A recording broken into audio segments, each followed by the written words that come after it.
Good morning, Sam. It is Friday, January 15th, 2021.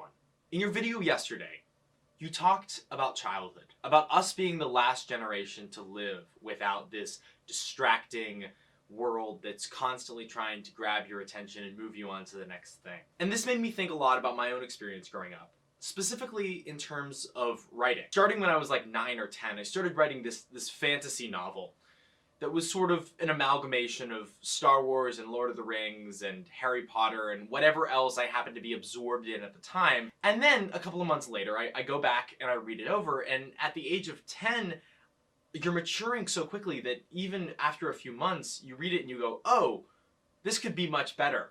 And so I got out another notebook and I rewrote the thing for a second time. And I did this again.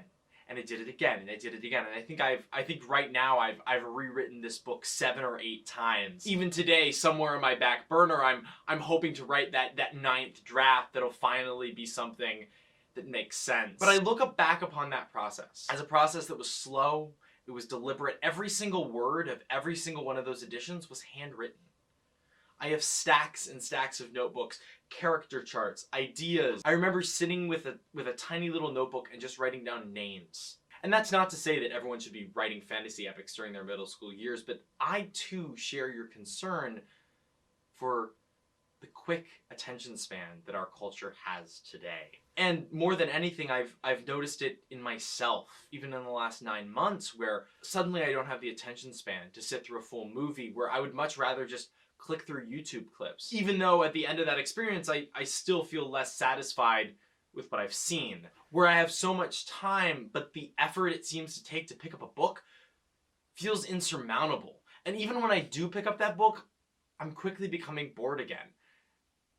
It's a problem. It's a really, really big problem. And I don't think I necessarily have an immediate solution to it. But I think it's something we have to fight against. We can't simply live in a world where our attention span lasts as long as a TikTok. Because how do you find the richness and the complexity and the nuance of the things that are around you if you can't spend the time to actually see it, to actually delve deep into the complicated idiosyncrasies of what we're experiencing, whether it is a book or a film or an idea or a concept. I think we have to spend the time, or at least we have to try. So when I look back upon myself as this kid trying to draft a fantasy novel, what I see is someone who could spend their time, someone who could delve deep into the characters and the story and the plot. And even if looking back on it now, it still really feels like it was written by a 12-year-old, I still wrote it. I still spent the time to do it, and I still figured it out in a way that made sense to my 12-year-old brain. I don't know what the solution is, Sam.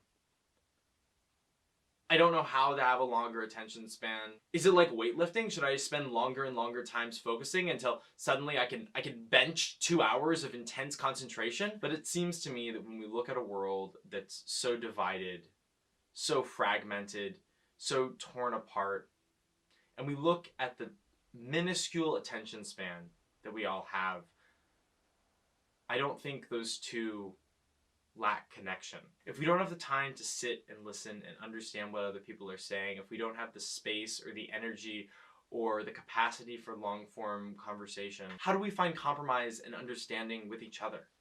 If any of you have tips on improving your attention span, things that have worked for you, leave them in the comments below. I'd love to check them out. Sam, I'm so excited to see you today.